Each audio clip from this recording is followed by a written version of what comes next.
বেইজিংয়ে এক প্রান্তে বিশাল সম্মেলন কক্ষে দেশটির সর্বোচ্চ নেতারা বসেছেন ইতিহাস গড়ার প্রস্তুতি নিতে। তাদের এই এক পরিকল্পনাতেই বিশ্বে বদলে যায় অনেক কিছু। বিশ্বের বহু দেশ তাই এই পরিকল্পনার দিকেই তাকিয়ে থাকে।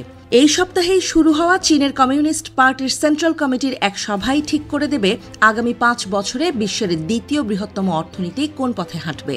এই বৈঠকের সিদ্ধান্তই হয়ে উঠবে চীনের নতুন 5 বছর মেয়াদী পরিকল্পনার ভিত্তি, যা কার্যকর হবে 2026 থেকে 2030 সাল পর্যন্ত। পশ্চিমা দেশগুলোর নীতি নির্ধারণ হয় নির্বাচনের সময়সূচি ঘিরে, কিন্তু চীনের সিদ্ধান্ত আসে পরিকল্পনা অনুযায়ী। এই পরিকল্পনাই বলে দেয় রাষ্ট্রের শক্তি কোথায় বিনিয়োগ হবে, কোন খাতে চীন এগিয়ে যাবে আর কিভাবে বদলে যাবে বিশ্ব অর্থনীতির ভারসাম্য। সময়টা 1978। মাও সেতুংয়ের বিপ্লবী যুগের পর দেশ তখন ক্লান্ত, অর্থনীতি বিধ্বস্ত, কোটি কোটি মানুষ দারিদ্র্যের কষাঘাতে জর্জরিত। সেই সময়ে এক নতুন নেতা উঠে এলেন, দেং শিয়াওপিং। তিনি ঘোষণা দিলেন চীনকে এখন সংস্কার আর উন্মুক্ততার পথে হাঁটতে হবে। রাষ্ট্র নিয়ন্ত্রিত অর্থনীতির বদলে আনতে হবে বাজার অর্থনীতির ছোঁয়া। এর ফলেই জন্ম নেয় চীনের প্রথম প্রকৃত অর্থনৈতিক সংস্কার ভিত্তিক 5 বছর মেয়াদী পরিকল্পনা। এই পরিকল্পনায় তৈরি হয় স্পেশাল ইকোনমিক জোন, যেখানে বিদেশি বিনিয়োগ, প্রযুক্তি আর পুঁজির স্রোত বইতে থাকে। গুয়াংডং, শেনজেন, সাংহাইয়ের উপকূলীয় শহরগুলো একে একে রূপ নেয় নতুন শিল্পনগরীতে। এভাবেই শুরু হয় সেই যাত্রা যা চীনকে পরিণত করে বিশ্বের কারখানায়। কিন্তু এই উত্থানের ছায়া পড়ে পশ্চিমে। আমেরিকা ও ইউরোপে হাজার হাজার কারখানা বন্ধ হয়ে যায়, শ্রমিকেরা হারায় চাকরি। অর্থনীতিবিদরা একে বলেন চায়না শক, এমন এক অর্থনৈতিক ঢেউ যা বদলে দিয়েছিল রাজনীতি থেকে সমাজ পর্যন্ত সবকিছু। 21 শতকেও চীনের কারখানাগুলো তখন বিশ্বকে সরবরাহ করছে সস্তা পণ্য।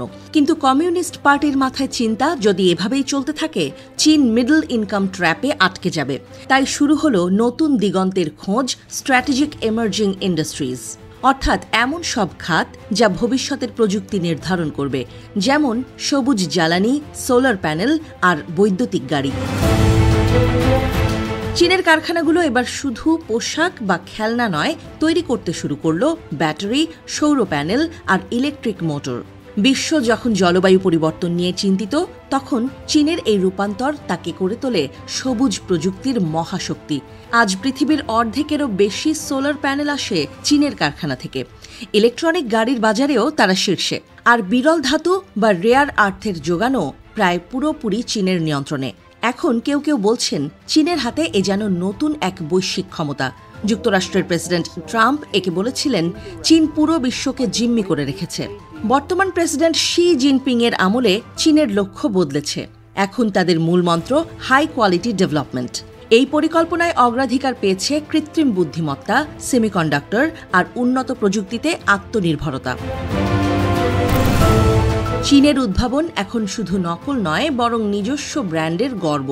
টিকটক, হুয়াওয়ে, ডিপসিক এই নামগুলো এখন বৈশ্বিক পরিসরে পরিচিত। কিন্তু এই সাফল্যের মাঝেও উত্তেজনা বাড়ছে। যুক্তরাষ্ট্র ও ইউরোপ মনে করছে চীনের প্রযুক্তি তাদের নিরাপত্তার জন্য হুমকি। ফলস্বরূপ নিষেধাজ্ঞা, চিপ বিক্রিতে বাধা, এমনকি জনপ্রিয় অ্যাপ নিষিদ্ধের মতো ঘটনা ঘটছে একের পর এক। এখন চীনের নতুন slogan new quality productive forces, অর্থাৎ বিদেশি প্রযুক্তির উপর নির্ভরতা নয়, নিজস্ব চিপ, নিজস্ব কম্পিউটিং, নিজস্ব কৃত্রিম বুদ্ধিমত্তা। বিশ্লেষক নীল থমাস বিবিসিকে বলছেন, আজকের চীনা অর্থনীতি কেবল উন্নয়ন নয়, এটি এক জাতীয় নিরাপত্তার প্রকল্প। যে প্রকল্পের লক্ষ্য চীনকে এমন জায়গায় পৌঁছে দেয়া যেখানে তাকে আর কেউ নিয়ন্ত্রণ করতে পারবে না। তাই তিয়ানানমেন স্কোয়ারের এই সময়ে ওরা লাল পতাকার দিকে তাকালেই বোঝা যায় প্রতি 5 বছরেই চীন শুধু নিজের পথ বদলায় না, বদলে দেয় বিশ্বের দিক নির্দেশনাও।